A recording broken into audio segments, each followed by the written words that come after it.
It's 9:52 a.m., the 2nd of October 2025. In the western Spratlys, the cruiser USS Princeton rides a choppy, bright sea.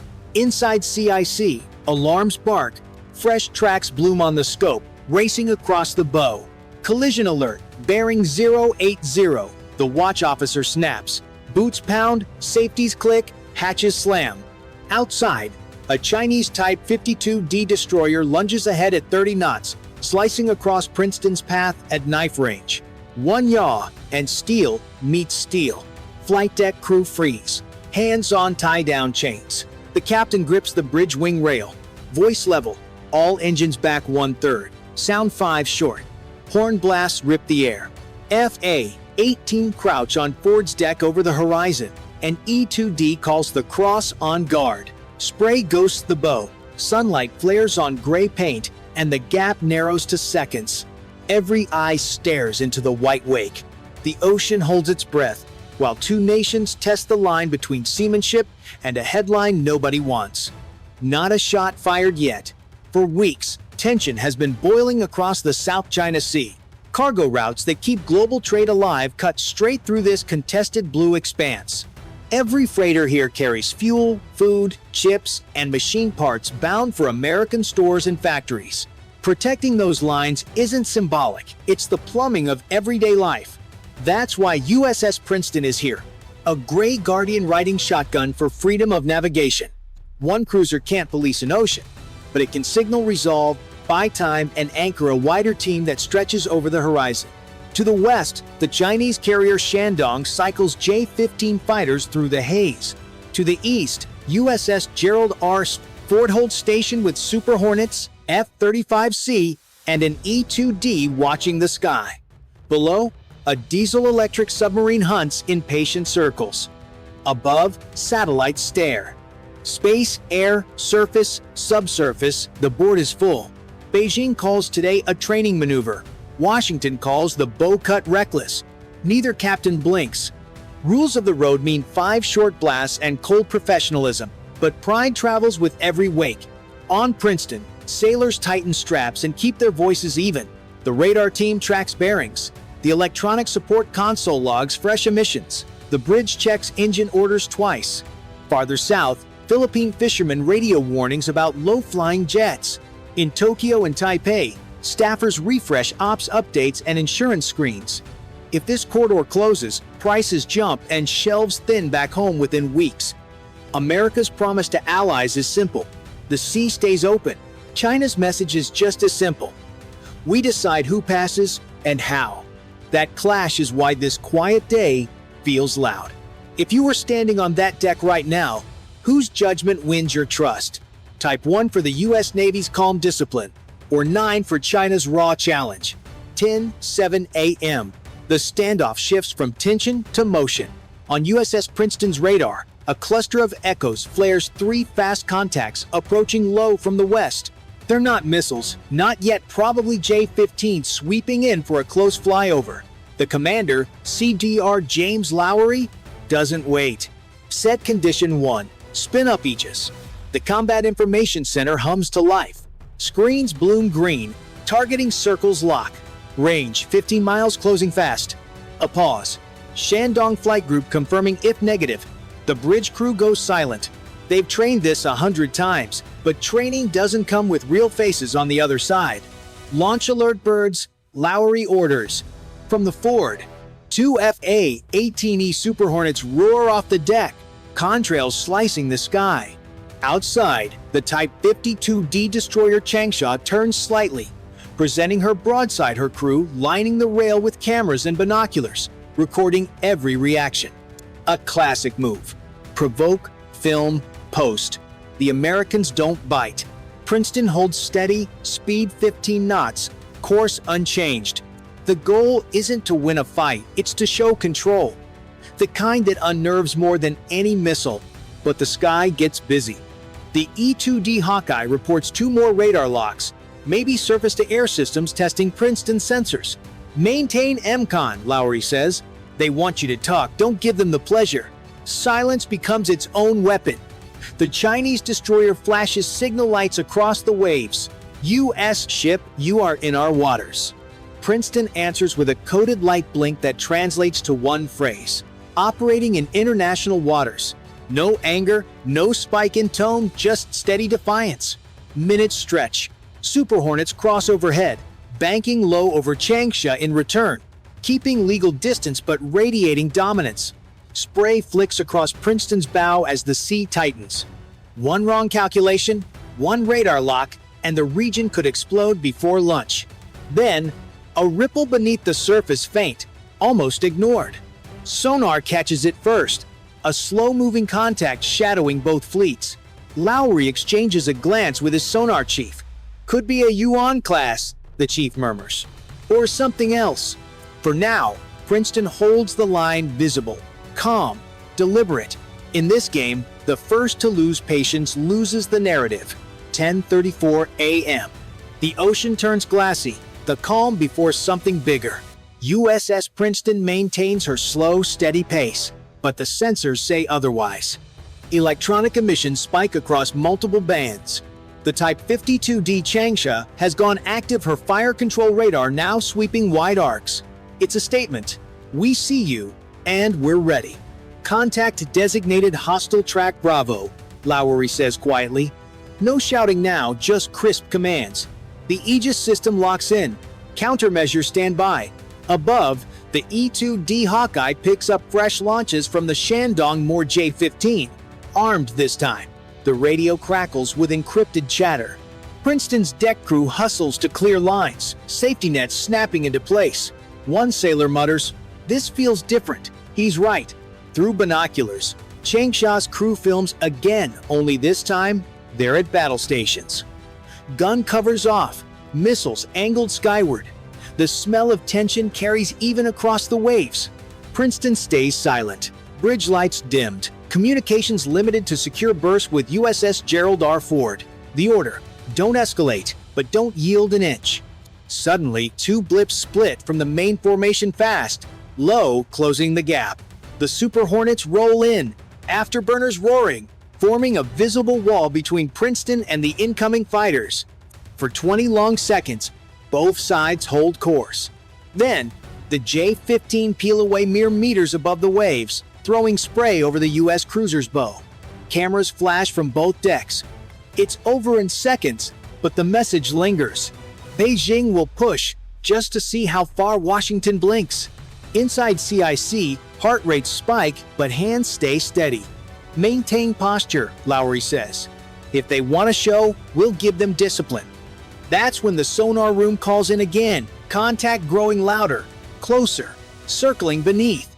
The Virginia-class submarine North Carolina has slipped into the fight, unseen but very real. Somewhere below, its periscope glides under Changsha's keel. Up top, the crew doesn't know yet, but the balance just shifted. The loudest presence in this ocean is now the one no one can see. Whose nerve do you think breaks first? Hit 1 if you think the U.S. Navy holds the line, or 9 if China dares to cross it. 11:06 a.m.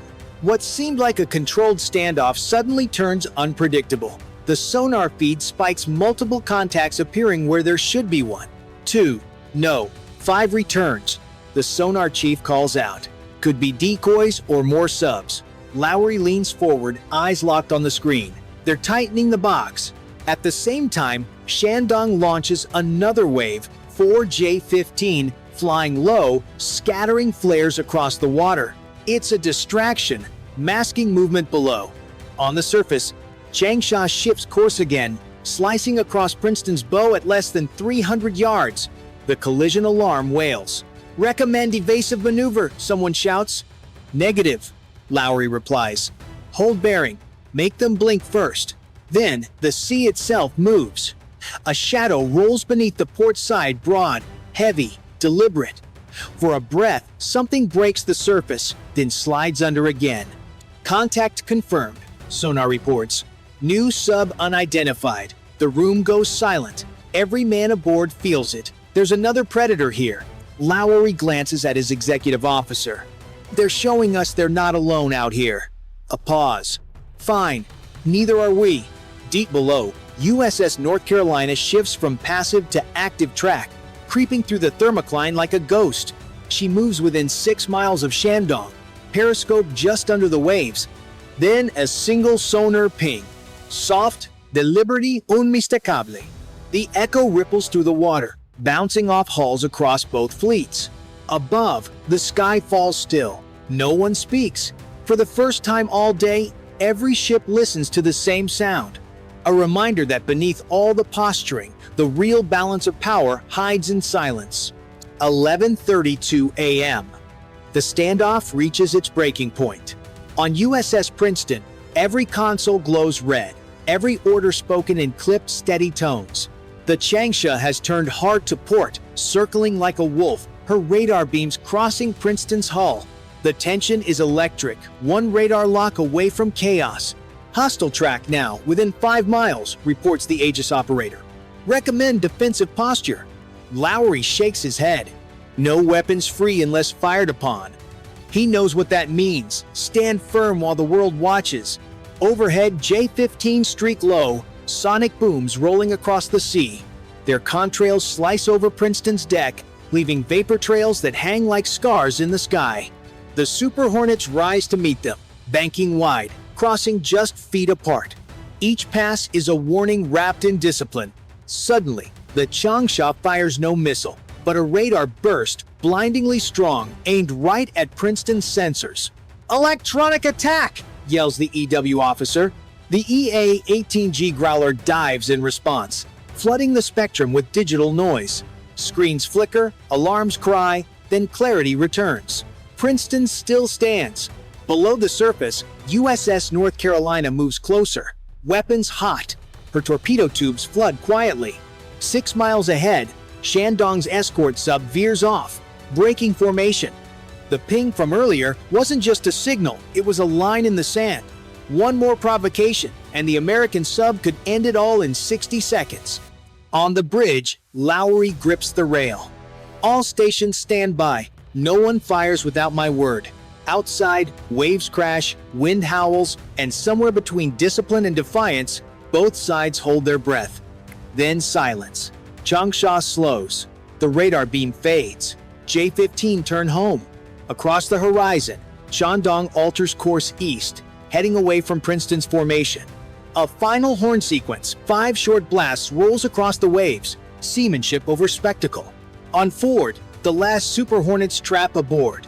On Princeton, damage control logs the event as near miss, no casualties. Cameras stop, pens start. The ocean exhales as if relieved to keep its secrets a little longer. Lowry exhales for the first time in hours. The crew stays silent, stunned but steady. No victory music, no cheers, just the deep hum of the sea reclaiming its quiet. If you had been there, would you have held fire or pulled the trigger first? Type 1 if you'd stay calm like Lowry, or 9 if you'd strike back before it was too late. By sunset, the South China Sea looks calm again. Waves rolling, gulls diving, the horizon painted in gold. But beneath that quiet surface, the memory of what almost happened still hangs heavy. No shots were fired, no ships were lost. Yet the balance of deterrence shifted in a way the world will not forget. Across command centers from Washington to Beijing, analysts replay the footage frame by frame. USS Princeton never flinched. Changsha never fired. But the sight of a Virginia-class submarine surfacing within torpedo range of Shandong has already rewritten the region's calculus. A single image, an American sub breaking the surface behind China's pride, goes viral overnight. Beijing calls it a provocation. The Pentagon calls it proof of presence. For sailors aboard Princeton, it feels stranger than victory. They didn't win a battle, they prevented one. In a war fought with restraint, silence itself was the weapon. The crew logs the date, 02 October 2025, knowing history will record it as the moment deterrence turned visible. On the world stage, allies breathe easier. In Manila, Tokyo, and Taipei, newsrooms replay the clip with relief. The message is clear. America still holds the line, not through firepower alone, but through discipline and control. For China, the image stings a reminder that technology and bravado still bend before experience. Lowry stands on the bridge as night falls. eyes on the fading glow of the horizon. "We showed them we don't have to shout to be heard," he says quietly. The ocean answers only with wind. But the calm won't last forever. New satellites rise, new weapons wait, and the next test may come sooner than anyone expects. So what do you think this moment really proved: power, patience, or pure luck? Type 1 if you believe the US won through control, or 9 if China will come back stronger next time. It's 6:45 on the 12th of June 2025. Off the coast of Fujian in the Taiwan Strait, the USS Gerald R.W.S. Ford Carrier Strike Group suddenly detects multiple unknown tracks racing in from the west. Alarms blare across the ship. Sailors sprint to battle stations, strapping on helmets and locking down hatches. Outside, faint flashes rise on the horizon. Long-range weapons already inbound from Chinese coastal sites. Within seconds, F-35C fighters launch. Radar scopes bloom with red icons, and layered defenses wake. SM-6, ESSM, RAM, Phalanx. On the flight deck, the E-2D radar spins. A growler taxis, jammers warming up. Deck crews gesture through spray and jet blast as tie-downs snap free. In the combat center, voices stay calm and clipped. General quarters battle stations. The carrier turns into the wind, steel deck shuddering as engines roar. Somewhere, a silent countdown starts intercept time. Seconds draining away. The commander plots what to shoot first and what to hold back. If the math is wrong, the next flash won't be on the horizon. It will be here, white, blinding, and final. The Taiwan Strait is one of the most dangerous flashpoints on Earth. Every day, commercial ships move through these narrow lanes: oil, electronics, food, the lifelines of modern life. For the United States, keeping this passage open is not just about strategy. It's about whether stores back home stay stocked, whether allies still believe in American promises, whether the balance of power tilts toward freedom or coercion. At the center of this mission stands the Gerald R. Ford Strike Group. Its role: guard the sea lanes, deter attacks, and, if necessary, fight through them. China's military, built around anti-access and area denial, believes it can push America out. HQ-9 missile batteries line the coast. J-16 and J-11 fighters fly from hardened bases. Frigates with radars and missile tubes wait near Xiamen and Shantou. To Beijing, every U.S. carrier in the strait is a challenge to its claim. To Washington, every withdrawal is read as weakness. The clash on June 12 was never just about steel. It was about credibility, trust, and the signal each side would send to the world. Insurance rates spike when jets scramble. A closure can idle factories from Seoul to Seattle. The Ford's air wing drills for this squeeze. E-2D spotting, growlers jamming, Super Hornets ready to switch from shield to sword. Allies and rivals are watching. Now the stage is set. A carrier group on one side, coastal defenses and fighters on the other. One mistake could spark escalation far beyond the strait. And here's where I want your take. If you think America's carrier should hold the line, hit 1 inch the comments. If you think China's defenses can break through, press 9. Either way, subscribe so you don't miss the next wave of this showdown. 6:52, June 12.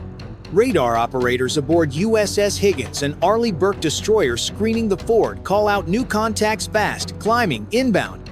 The first wave of Chinese J-16 and J-11 fighters is airborne. At the same moment, streaks rise from the mainland. HQ-9B, long-range surface-to-air missiles, not probing but striking deep. The air defense net around the strike group comes alive. The order is crisp: engage.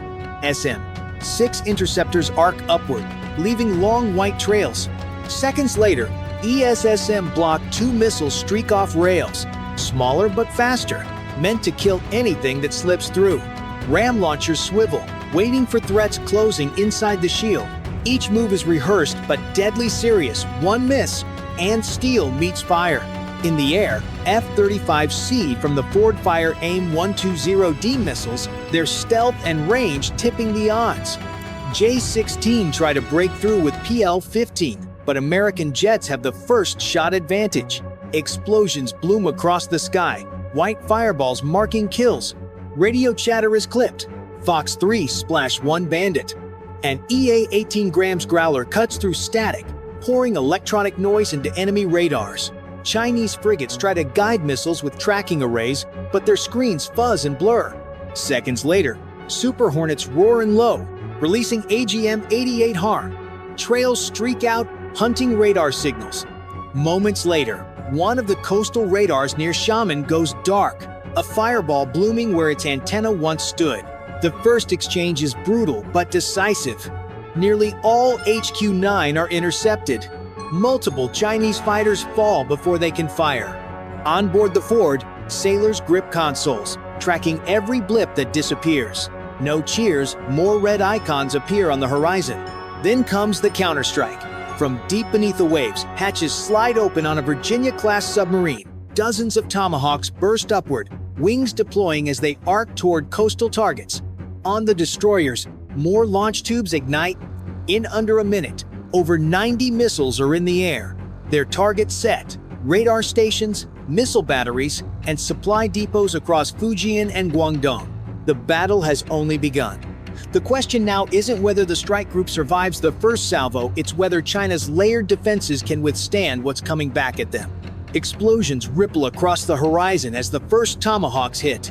Radar dishes vanish in fire. Missile batteries collapse in rolling blasts. Yet China is far from finished. New signals appear more. Fighters scrambled. More missiles leaving silos hidden deeper inland. The strike group knows the opening exchange is only round one. Several drones slip past the outer screen, low and fast. ESSM intercepts some, but not all. The Ford turns several degrees into the wind, cutting its profile and tightening the angle for defense. On deck, gunners swivel phalanx turrets, barrels spinning. Every sailor understands, if this line fails, nothing stands between them and impact. Radio chatter crackles. Multiple inbound, bearing 095, range 30 miles. Another wave is coming, larger and denser. The Ford's escorts coordinate fire. Higgins locks on with SM 6 seconds. Preble layers ESSMs. Each missile buys seconds, but seconds vanish quickly. In the sky, F-35C duel, with J-16 pushing hard to disrupt the defense. Missiles crisscross, contrails twisting like claws. A single break in coverage could open a hole wide enough for a hit. Below, sailors brace as CIWS guns light up, streams of tracers tearing the sky. One drone explodes, then another, but more follow, diving in pairs. The Growlers jam furiously, trying to blind fire control radars. For a moment, the screen is chaos. Blips vanishing, new ones appearing, decoys mixed with real threats. The stress is brutal. Every second stretched thin. Even a small drone can cripple systems if it strikes the right spot. One makes it close, too close. Phalanx spits a torrent of rounds, shredding it 50 yards from the hull. Debris sprays the ocean, fragments rattling the deck. The crew exhales, but only for a beat. Another wave is already forming over the mainland. This is the grind of modern war. Endless waves. Expensive missiles fired to stop cheaper ones. America's technology holds, but pressure mounts with each exchange. Allies watching see both strength and strain. Now it's your call. Should the US defense keep absorbing the storm? Press 1" the comments. Or if you think China's relentless waves will finally break through, press 9. Don't forget to subscribe so you're here when the next strike arrives. Just when the strike group steadies, the threat changes. Radar operators call out strange returns smaller, faster contacts, skimming at wave-top level. They aren't fighters or long-range shots. They're sea-skimming cruise missiles, built to slip under radar and overwhelm defenses. The twist is clear. China has escalated. The command is immediate. Close, in weapons, stand by. Escorts track the low signatures, but reaction time shrinks from minutes to seconds. These missiles ride the Earth's curve, popping up only at the last moment. For sailors, the margin for error is razor thin. Ram launchers fire first, interceptors spiraling to kill the nearest. One detonates in spray, another keeps coming. CIWS turrets scream, tracers slicing across the waves. The roar is deafening, each burst a wall of tungsten. The ship heaves as it maneuvers tighter, turning to narrow the attack angle. On deck, F divided by A, 18 pilots strap in, ready to chase leakers. In the combat center, the tension is suffocating. Nobody blinks. The next seconds decide everything.